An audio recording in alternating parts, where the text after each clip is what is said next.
এরকম আছে না? কিন্তু যারা কুরআন সুন্নাহর ধারে কাছেও নাই তাদের সাথে আবার বসবে। যারা কুরআন সুন্নাহর ধারে কাছে নাই তাদের সাথে আপনি বসতে পারেন।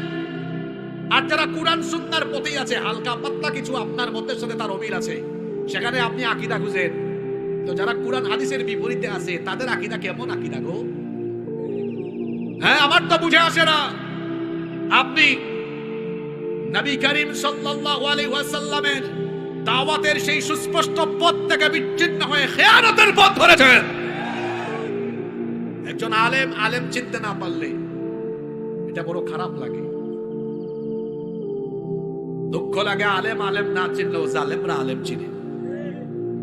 এজন্য সব জালেমরা আলেমদের উপরে যখন অ্যাকশন করে, তখন কোনটা কৌমি, কোনটা আলিয়া, কোনটা কোন দল করে কিচ্ছু দেখে না, সমান তালে সবগুলারে পিটা।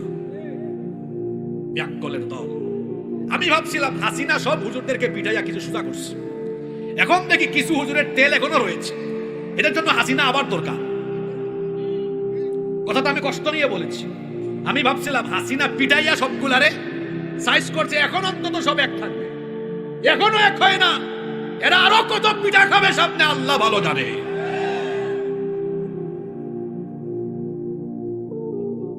আমার কথায় কি কষ্ট পাচ্ছেন আপনারা? এগুলো তিতা কথা হইলো, এটাই সত্য। আমার ভাই কৌমিতে পড়ে, আলিয়ায় পড়ে, অমুক দল তমুক দল করে, কি সমস্যা? অসুবিধা নাই।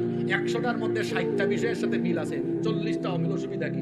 আমি তো 51টা বিষয়ের মিল থাকলে 49টা অমিল থাকলেও আমার ভাইয়ের সাথে আমি বুকে বুক মেলাতে রাজি আছি, অসুবিধা নেই। মৌলিক বিষয়ে মিল থাকলেই হয়।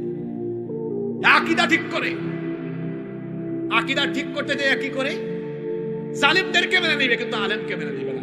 এমন হুজুর বাংলাদেশে নাই তো, জোরে বলেন আছে না নাই? এজন্য এই কথাটা দুঃখ নিয়ে বলেছি। ভাবছিলাম পিঠা সিটা খাইয়া ঠিক হইছে না, এখনো ঠিক হয় না, এদের আরো পিঠা খাইতে হবে। এখনো সময় আছে। আলেমরা ঐক্যবদ্ধ না হলে আগামীতে পিঠের চামড়া থাকবে না। আল্লাহ আলেমদেরকে এক করে দেন।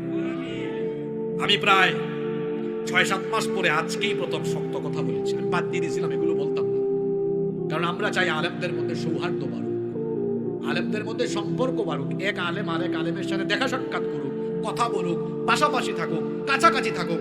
সব আলেমরা আল্লাহর দ্বীনের স্বার্থে ঐক্যবদ্ধ থাকুক। আমরা চাই কি চাই না?